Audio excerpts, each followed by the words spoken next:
Shalom, shalom, Israel, shalom.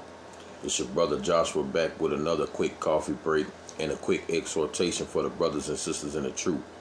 First and foremost, I want to give all honor and all glory to Yahweh, Ba'Shem HaMashiach Yahushua, right?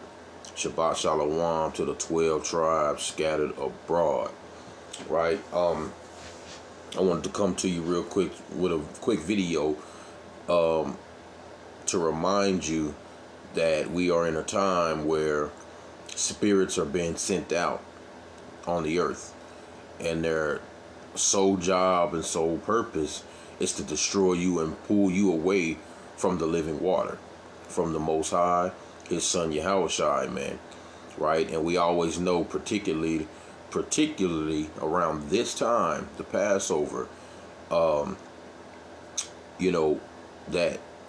it's a lot of sifting going on, right? A lot of destroying of the spirits, and brothers fall away and kind of give up the ghost, in a sense, walking in His truth, kind of gas out, or the Lord, whether He bug you out or whatever it is, and push you to the side, and it's definitely vital in this time to keep your hands clean and your mind untouched from wickedness, man.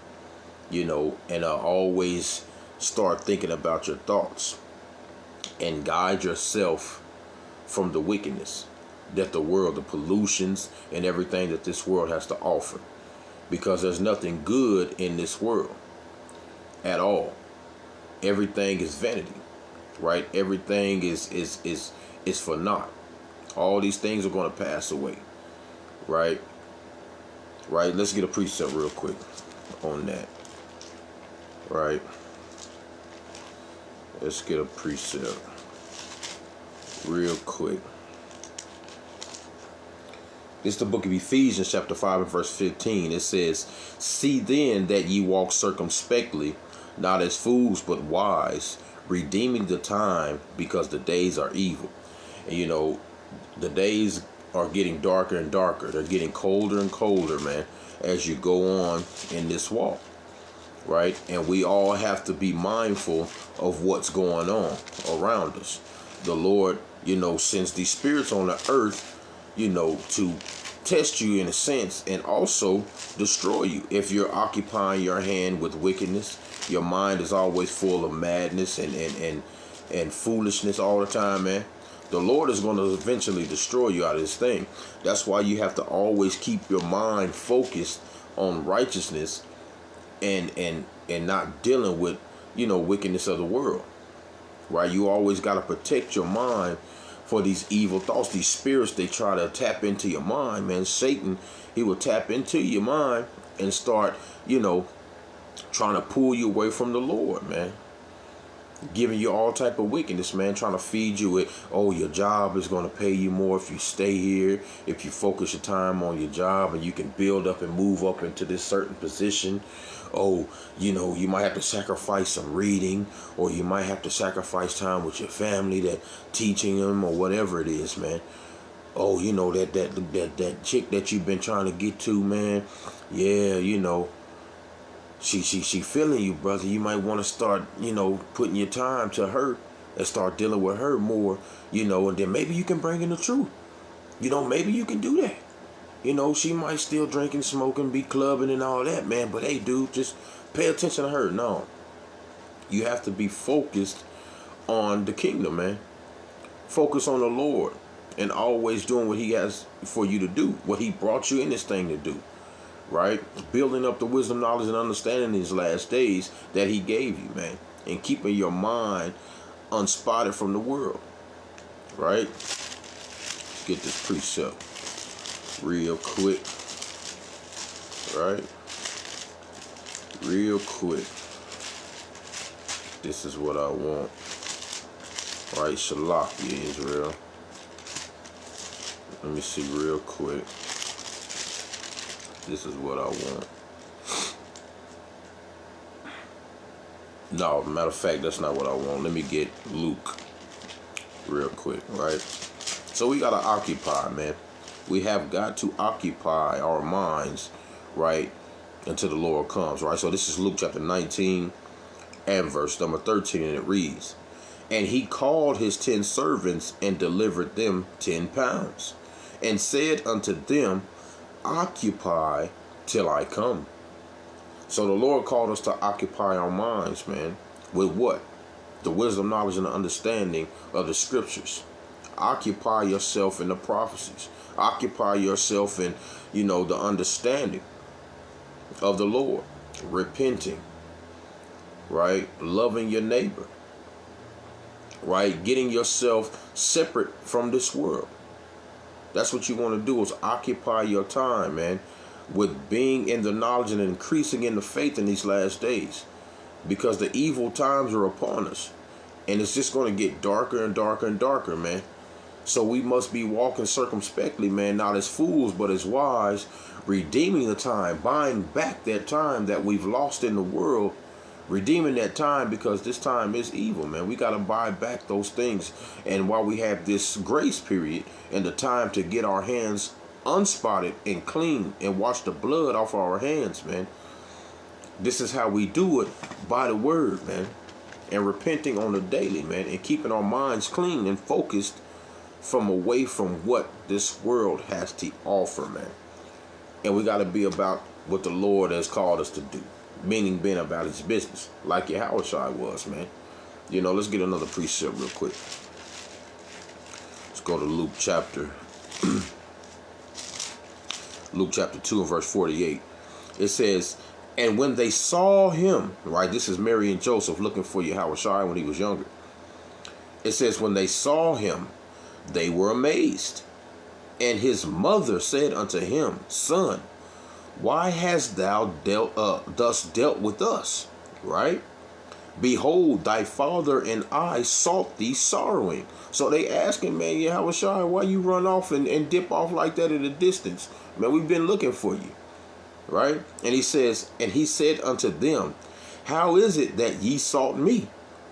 Wist ye not that I must be about my father's business?" So Yahushua understood it, man. He only had a limited time to get things done, which he was sent here to do. So he was saying, hey, man, why you looking for me? You already know I got to be about my father's business, man. I got to be doing what I was sent here to do. And that's what we have to do.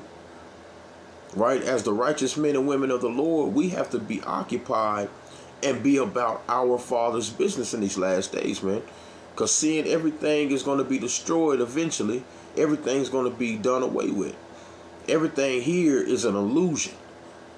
There's nothing for you here to hold on to. So a brother did a video the other day, why are you not on fire, man? What are you doing? What are you occupying your time with, man? Why are you sitting around not reading and trying to get some type of knowledge? Or dealing with your neighbor on a level of, getting your spirit together, man.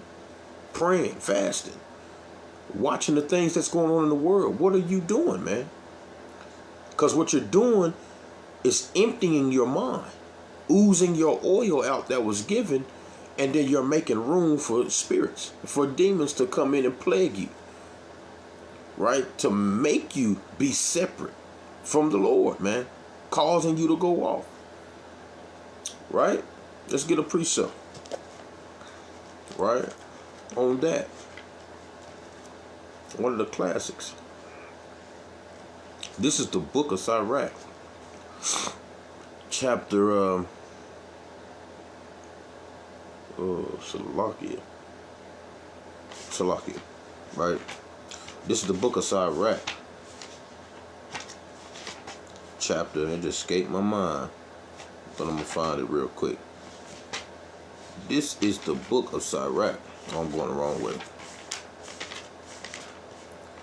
Right?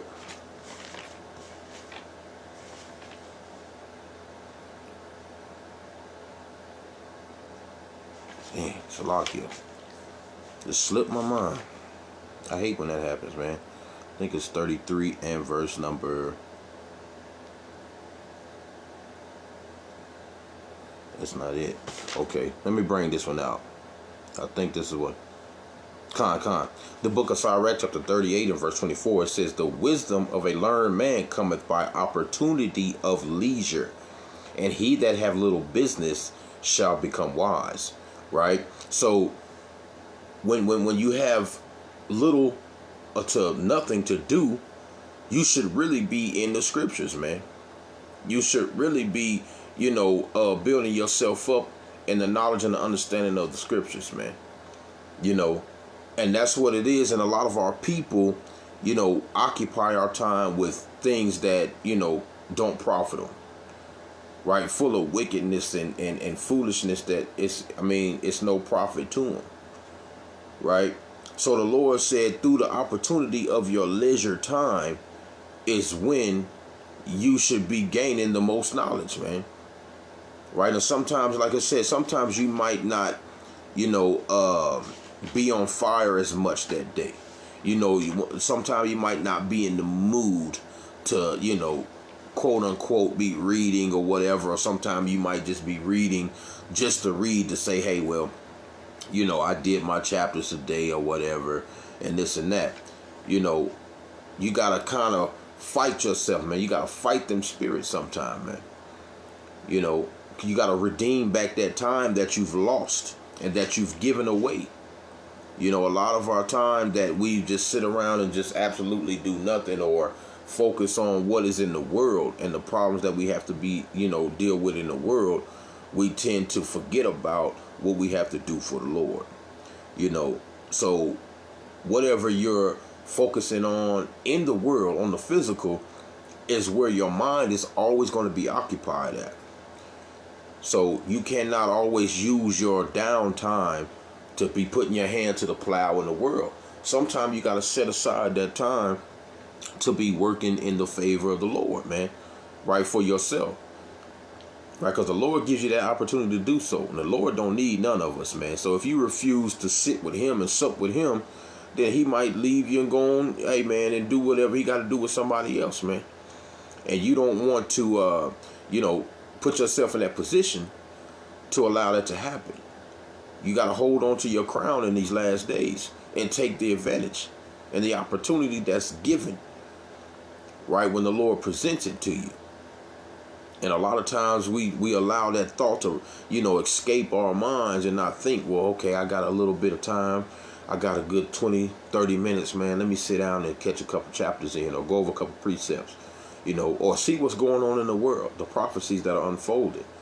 Sometimes we allow those things to escape because we're so bundled up in what we have to do. And of course you have to take care of business in the world, but you have to, balance out your time. And that's something that you should really be praying about, is balance. Right? Matter of fact, let's get a precept real quick. And I believe Psalm chapter 90, right, and verse number 12. And it reads, so teach us to number our days, that we may apply our hearts to wisdom. And that's what you want to do, is pray to the Lord to, teach me to, when I have some downtime, bring to my remembrance that I need to sit down with you for a little bit, read, kind of go over precepts, maybe send a couple of precepts to a brother, or, spend a little time with a sister on the phone about the scriptures or what's going on, or talk about what's going on in the world.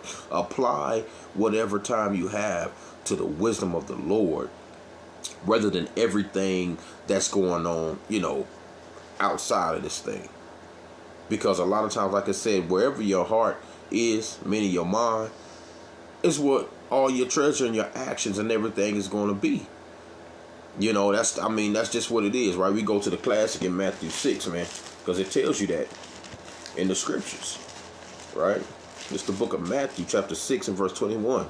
It says, for where your heart is, there will where your treasure is, there will your heart be also. So whatever you have an abundance of pleasure in doing in the world and things of that nature, whether it is binge watching a show, or going out spending time with your friends, cleaning up, or making a collection, or playing with Legos, whatever it is, if that's what you like to occupy your time with, that's what your mind is always going to be focused on, those particular things. That's why the Lord said the spirit of the Holy Spirit, it requires discipline. It's a disciplinary spirit, man. You have to sit down and really focus on the Spirit of the Lord, because if you don't, then it's going to flee from you, right? The Lord is going to take that spirit away from you. And a lot of times around this time, you see that the Lord sends heavy spirits out to test the waters, to see where your mind is, where your spirit is truly at, man. And if you don't show the Lord that you're really there to sit and sup with him and really be about him, then, hey, man, he might knock you out the box, man, and break you down and take it away from you. Because the spirit, it acquires discipline. It tries you, right? The Lord said it tries you by crooked ways. And then when they see that you're about that business is when the Lord starts allowing you to grow, right? Starts to allow you to get the wisdom and understanding in these last days. And that's what you want. Always occupying your mind in what the world is going on, then you're in trouble. But if you occupy your mind to the scriptures and the things of the world that pertain to wisdom and prophecy, then you're going to grow. You're going to understand what you need to do in these latter days, right? So let's get this quick precept, man. Another classic. The book of Sirach, chapter 39 and verse 1. It says, "But he that giveth his mind to the law of the Most High, and is occupied in the meditation thereof, will seek out the wisdom of all the ancient, and be occupied in prophecy," man. So if you give your mind to the law, right, and to the Most High, you're going to be occupied in what the wisdom is given, and then you're going to start to grow. That seed is going to be watered, right? Those things that will be planted, it's going to be watered, and you're going to start to grow and receive that fruit upon the tree, right? And that's what the Lord said in these last days. We got to bring forth fruit that's meet for repentance. That's good for repentance, because the Lord is looking for your works in this thing too. Not just because you believe. That's an indicator of showing that you do believe. It's putting forth your hand to the plow and doing the works. That's what the Lord wants to see. And that's how you're going to essentially be saved out of this place, by your works and your faith. Right? It's not particularly based on one thing. You got to have both to get out of here, man. Right? Let's read that real quick, man. Just real quick. Because a lot of cats don't believe that, man. Oh, I'm not saved by works. It's just grace. Well, yeah, yeah. Eventually, it's the grace of the Lord, it's the mercy of the Lord that's going to give you that salvation. But you have to do something, right? Because what the Lord tell you in the classic, faith without works is what? It's dead. You can't show your faith by just sitting around saying, I believe. You got to put your hand to the plow and have your mind occupied in the wisdom and doing what is required of you to do, which is the works, keeping the law, right? This is the book of 2nd Esdras, chapter 9 and verse 7. It says, "And everyone that shall be saved and shall be able to escape by his works and by faith whereby ye have believed." Right? And that's playing upon tables, rather. So you have to be occupied in doing this work. It's a must. You have to be occupied in the wisdom. How are you going to know what to do, right? What to work on? What work should you be doing if your mind is not occupied, man? If you're not dealing with anything, if you're not giving your mind to these things, man, how can you prosper in anything? If you're not, you're just idle all day. You're just in wickedness all day. Right? And escape my mind. If somebody is in the chat, if y'all can send me the precept that says idleness teaches much wickedness. It's in Sirach. Right? It escapes my mind right now. Lord willing to come back. Right? But let me get this one right in the meantime. It's the book of Joshua. Right? Chapter 1 and verse number 8. It says, This book of the law shall not depart out of thy mouth, right? But thou shalt meditate therein day and night, that thou mayest observe to do according to all that is written therein. For then thou shalt make thy way prosperous, and then thou shalt have good success. Right? So that's the only way you're going to be successful, man, in your journey, and keeping your mind unspotted from the world, avoiding wicked thoughts which lead to wicked actions, to be meditating in the scriptures. And this is not talking about meditation of you sitting around, humming with your fingers crossed, and your legs crossed, and you just out here, humming all day with your eyes closed, with a dot in the middle of your forehead. That's not meditation. Meditation is getting in the scriptures and studying, reading, isolating yourself from the world, maybe going to a park or in your room or your car, whatever it is, man. Praying that the Lord open up your mind, man, and give you the wisdom that you may receive it, right? And supping with the Lord. That's meditation. It said day and night, and it shall not depart out of your mouth. The law shall never leave you, right? So you can be meditated so you can receive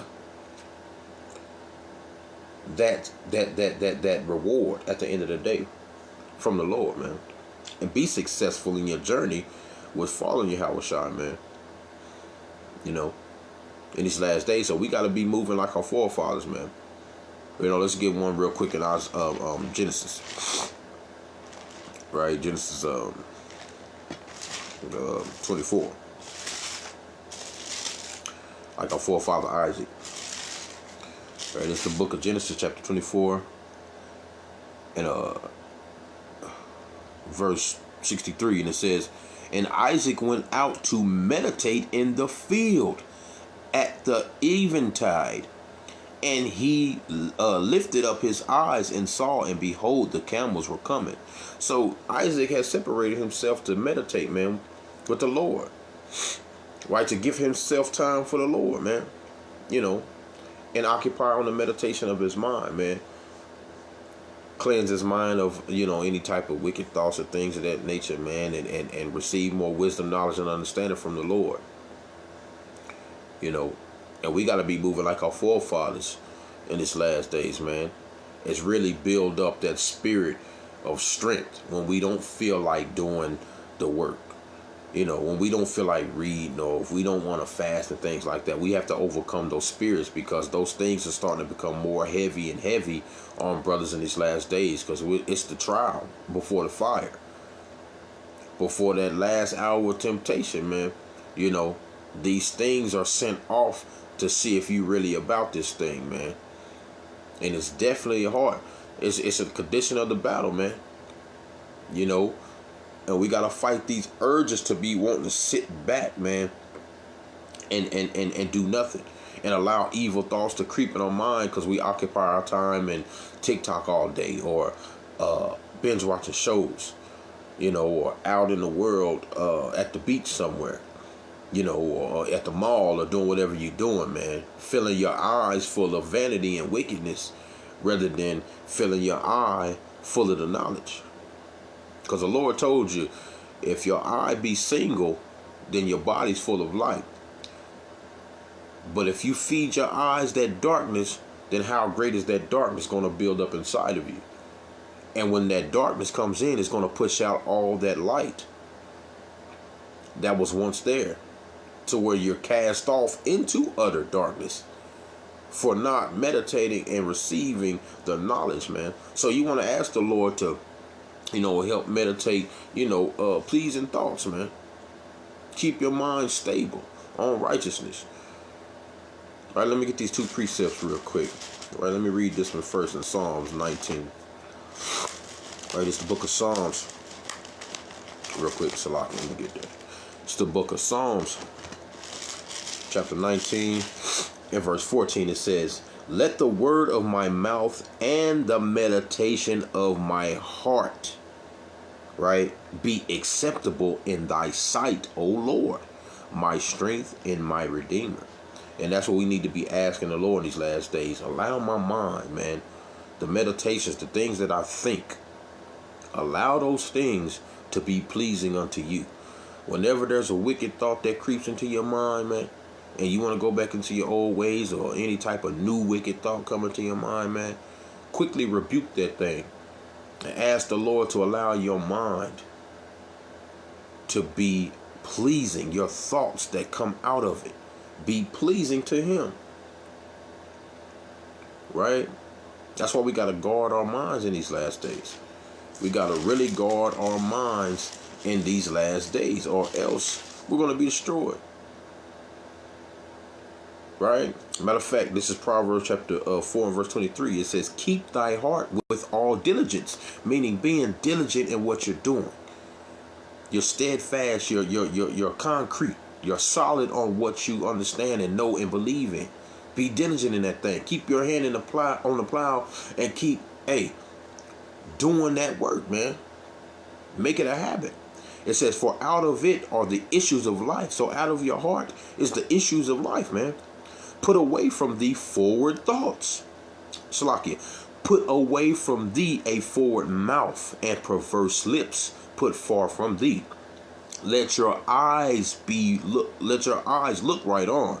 Right? I can't read this morning. Right? Let your eyes look right on, and let thine eyelids look straight before thee, man. So you want to be focused on the task at hand. And it says, ponder thy path of thy feet. Think upon the ways of how you move it, what direction you move it, right? And let all thy ways be established, right? Be solidified in what you doing in these last days, man. Turn not to the right hand nor to the left. Remove thy foot from evil. So remove all your thoughts, man, and your actions will follow. Remove your thoughts from wickedness and come back to the right hand side of the Lord and focus on the righteousness and be diligent in your works, and your actions are definitely going to follow after that, and they're going to manifest, and your fruit is going to, be manifest. Right? So we got to pray to the Lord to definitely keep our minds focused in these last days. Right? And I always go back to this prayer because this is one of my favorite prayers, man, in the scriptures, that it's a must that we should pray to the Most High for, right? It's to keep our hearts, right? This is Sirach 23:1. O Lord, Father and Governor of my whole life, leave me not to their counsels, and let me not fall by them. Because there's counsels in the heaven right now with spirits on the right hand, spirits on the left hand, and they're counseling against you. And you want to know that the Lord is speaking good of you, like He did with Job. Said, have you considered my servant so-and-so, that he's an upright, or she's an upright man or woman, and they eschew evil, right? But there's counsels in heaven strictly about you, specifically about you, right? Spirits are trying to figure out how they're going to make you fall, things of that nature, man. How they going to penetrate your mind and make you go off and things of that nature. So you want to pray to the Lord to protect you from those counsels, right? It says, O Lord, Father and Governor of my whole life, leave me not to their counsels, and let me not fall by them. Who shall set scourges over my thoughts, and discipline of wisdom over mine heart? And that's what you want, is the discipline of the wisdom, right? And that they spare me not for mine ignorances, and it passes not by my sins.